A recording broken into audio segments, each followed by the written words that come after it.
The heat is on in Los Angeles, which is where we find Uli of Ozomatli, ready, willing, and able to talk about their new album, Marching On.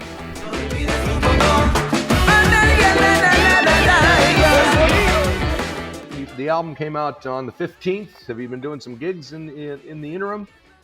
Yes, we actually been doing. We were obviously with the pandemic and the quarantine and all these type of things. Gigs were hard to come by for a while, Yep. and Yep. interestingly enough, one of the first gigs that we did in the middle of the lockdown, we did a drive-in gig. So what it was is Oh, that they right. set up this stage right in the middle of this huge parking lot, and then cars parked all around the stage. So it's kind of a 360 kind of experience. Right. And what ended up happening is like people were in their cars. The music was coming out of their car stereos, Ha, ha, ha, ha. and at the end of songs, people were beeping, beep beep beep beep beep. Right. Yep. It was an interesting experience. But from that point to this point, we have been doing gigs. We have been working. We're actually taking off to Colorado this weekend to work. Right. Obviously with the record being just released,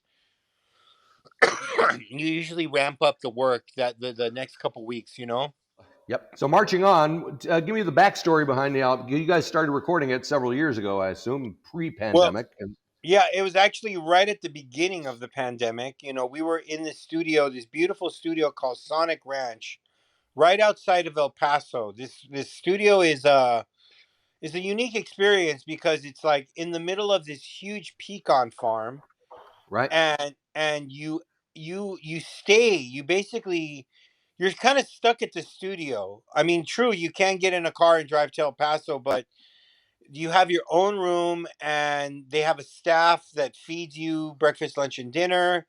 So there's Right. kind of no need to leave. So you're kind of in the mix of constantly being, the recording process and the creative process. So we were in the studio right when this was popping off, and for most of us, we were kind of thinking, "Oh, this is just another swine flu, another SARS, another Yeah. whatever. This shit's gonna pass. Yep. And it's gonna be a brief thing." But no, obviously, it wasn't that way, and so there was still things left to record after leaving that studio. So during the pandemic, we were recording in different people's houses, different small studios to complete the record.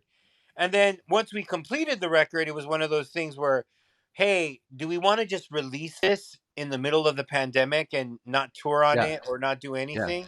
So we ended up, holding it, basically kind of like putting it in the closet, leaving it in the oven to marinate, Right. and waited for the perfect opportunity to be able to release it and tour the record. Yep.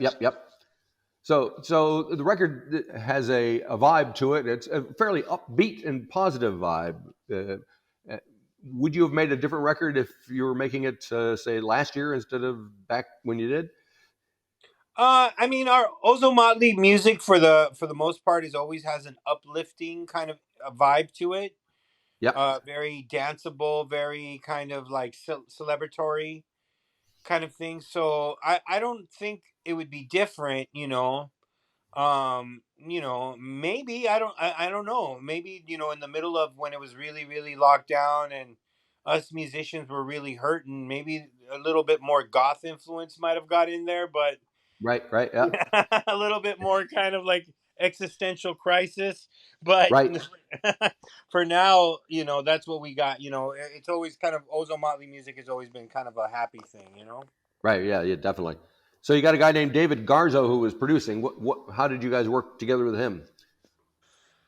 Well, David Garza has been a pretty renowned songwriter producer now for a minute. He just actually won a Grammy for Fiona Apple's new album. Not bad.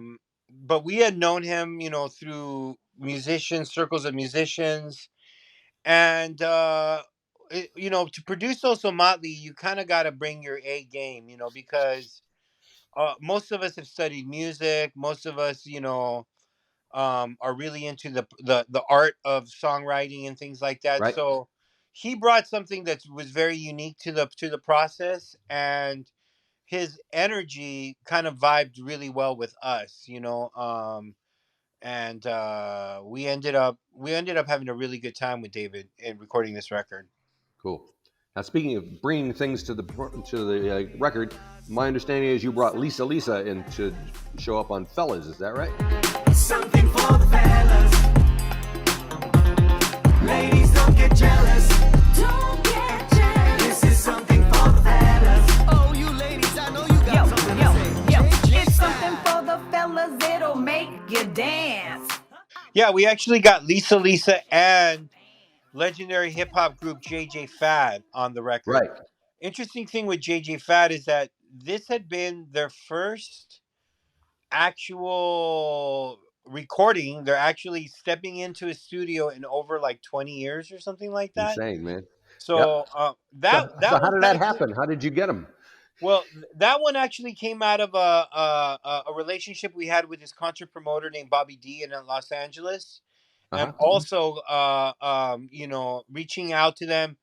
Interestingly enough, with Lisa, what happened is the first, I guess, introduction that we had was that during the pandemic, I was doing like live streaming DJ sets, Right. Yep. for our audience, for our fans and whatever.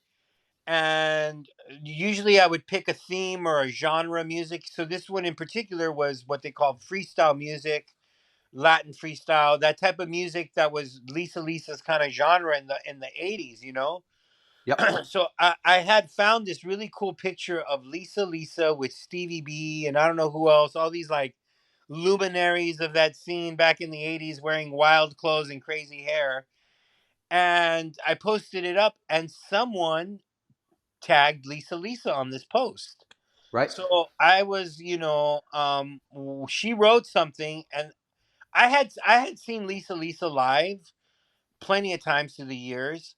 And the one thing unique to her, as far as I guess that sets her apart from most of these freestyle artists, is that not only can she sing her ass off, but she has an amazing band and a great live show. Right. And so I mentioned that to her. So it kind of like, it just opened the door to this conversation. And that's how it kind of started as far as the collaboration was concerned. Gotcha. And what can you tell me about the song itself, Fellas? Well, exactly that. When we were recording this song, it was giving us that freestyle music vibe. Yeah. Even though it was all acoustic instruments and whatever, but it gave that vibe, and we were like, well, why don't we just go all the way there? Why don't we just take this to its natural, where it's going to be going? And we were like, well, how about Lisa? How about Then the whole JJ Fad thing came about, and it was was a blessing, Yeah. And you've also got a Guatemalan singer, Gabby Marino, showing up on the record. Tell me how that happened. Gabby's a great friend of ours, an amazing artist and singer. So we had already previously had collaborated with her on a prior record called Nonstop, Mexico to Jamaica, where we got that particular album had a theme to it where we got music from the Mexican songbook, whether old or new, and we gave it the Jamaican treatment, courtesy of Sly and Robbie production. So with that, we did the song Solamente Una Vez with Gabby, and we gave it like a nice little reggae feel to it. And so that's how we knew Gabby. Another person on that track that you're mentioning was this track called Mi Destino, which we had Gabby, was B-Real from Cypress Hill. Yes. Forever riding with my people, will never surrender. I got the blood of a titan if you're trying my temper. Brown and proud, we don't settle, so get it. They may never give us the credit, but we know how to get it. Say a prayer for the dreamers, the broken, the healers. We are the seers, the future, the fearless, come see us. Es mi destino, adivino, caminos, vecinos. Vengan conmigo y nosotros unimos sin líos.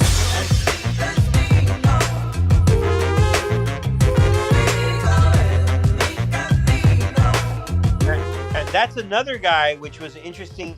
A development was, Cypress Hill has always been a very influential band, especially in the neighborhood that I grew up in, Right. and everybody kind of knew who they were, and They're even so they're even influential down here. I remember seeing them back in the '90s down here in New Zealand. exactly.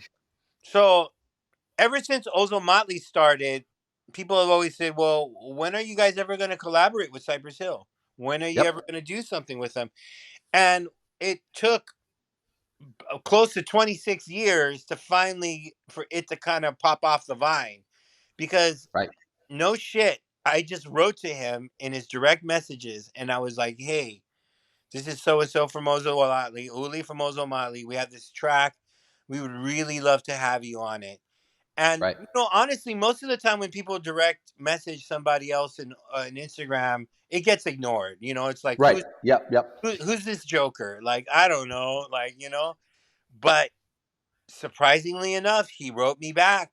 And surprisingly enough, it ended up happening. We ended up reaching out to his management, and we sent him the track and he recorded the vocals for it. Beautiful thing. So now, with the record coming out so long after you started it, how has it been received in a different environment than you started making it? So, did that make any kind of difference as far as how people were looking at the songs and hearing it? As far as, I guess, chronologically, no. Like, just Right. because the time where we were recording it, we still had that drive to want to record new music, da da da da. So Yep. thankfully, the initial feedback has been very positive. Right. Fans have been digging this new record, because sometimes when you release a new record, you'll get the like, "Oh, this isn't like their old shit at all. Bring back Yeah. that old sound." Da da Yep. da Yep. da da da. I don't like where they're going with this. That happens, and the Sure. cool thing about this record is that the initial reaction of most of the fans has been overwhelmingly positive. Cool. Cool. Cool. So, with that in mind, what are you thinking about? What you're going to do next? Well, we're definitely gonna. I mean, obviously, the baby just was born, so we're gonna Yes. promote the shit out of the baby. Fair enough. We're gonna Yeah. promote the Promote shit that out of baby. the baby, and we're gonna try to, continue playing gigs and stuff like that. As far as Yep. future plans, hopefully we can get back to doing some shows overseas, because obviously with the pandemic that really got Yep. cut off. We haven't been back Yeah. in Europe for years. We haven't been back to New Zealand or Australia or Japan in years. So hopefully we can come back, and also there's discussion about creating a new Ozo Kids record. We had done a kids album Ah, a couple years back, and it did so well that I think we're considering doing a new one. gotcha. Sounds like it's happening. And what's the vibe like in the States over there? There's all that political stuff, and I mean, everything. It's very bizarre watching it from outside of the States. Well, yeah, I could imagine anybody from outside thinking this is bizarro world. Politically speaking, of course, I think the populace is maybe it's an illusion that it's as divided as it's ever been, Right? but it feels that like we are treating our political parties like sports teams, because Yes. even when they're losers and even when they're jerks, we're still like rah rah rahing them. We're still backing Yeah. them. Yeah. Yeah. Yeah. Which is it's a very surreal, like, with all the things that have happened in the last maybe 3-4 years, whether it was the Trump presidency, COVID, the insurrection, you name it. It's just all these weird things that have been going on, and is it going to get better? I don't know, honestly. I don't know. Like, if you would have asked me if Trump would have won many moons ago, I would have been like, no way. But look what happened. Yeah. So Look what happened, indeed. I don't Yeah. think I'm a great barometer of like of maybe Right. like the I guess the general population of where they're at, as far as like how our people are voting, because unfortunately in this country, especially as a two-party political system. Sometimes we're very single issue on certain things. Like if it's this, if they're down for this, then I'm going to vote for them. Yep. Yep. I mean, whether or not it's even in my best interest, in my self best interest, which is interesting. But Yeah, I don't understand that one at all, but you're right. That's what is happening.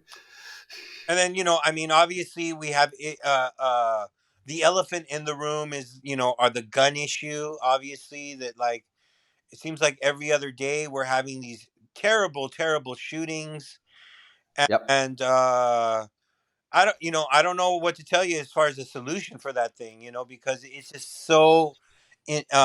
People have doubled down their positions so tough. It feels like Yep. there's no room for negotiation or for Yep. logic, let alone any kind of Yeah. like forward momentum of trying to solve this in a Yep. healthy Yep. way, for society. Yep. Yep. Yep. Yeah, it's got to be frustrating, but anyway, that's there you go, the land of the Hey, I free. have my cousin married some Kiwis, and I already Oh talked yeah, to them about moving over there. You know what I mean? smartest thing I ever did. I'll tell you that. Yeah, very good. All righty. Well, thank you so much for spending time talking to me. Enjoying the record. I hope it does all sorts of cool stuff and get your guys down here sometime Yes. when it becomes possible. Yes. It'd be great. Thank Thank you. Have a great one. Thank you for the interview.